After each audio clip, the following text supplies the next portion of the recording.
নমস্কার বন্ধুরা, আজকে আমরা বানাবো চিংড়ি মাছ দিয়ে ইঁচড়ের তরকারি। ইঁচড় আর আলু একটু ভাপিয়ে নিয়েছি। এবার তেল দিয়ে ইঁচড় ও আলু ভেজে তুলে নিয়েছি। এরপর চিংড়ি মাছগুলো ভেজে তুলে রেখেছি। কিছু পরিমাণে চিংড়ি ও পেঁয়াজ ছিলে বেছে নিয়েছি। ওই তেলের মধ্যে কত গরম মশলা, জিরে, লঙ্কা, তেজপাতা ও পেঁয়াজ একটু নেড়ে ফেলে নিয়েছি।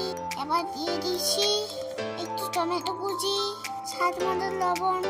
এরপর 1 চামচ আদা বাটা, রসুন বাটা ভালো করে মিশিয়ে নিয়েছি। একটু কষিয়ে নিয়ে 1 চামচ হলুদ, জিরে, ধনে ভালোভাবে মিশিয়ে নিয়েছি।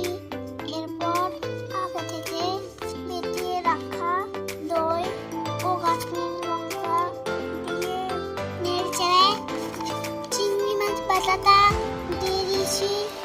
কিছুক্ষণ কষিয়ে নিয়ে ভেজে রাখা আলু আর এঁচড়টা দিয়ে নেড়ে গরম জল দিয়ে ঢাকা দিয়ে দিয়েছি।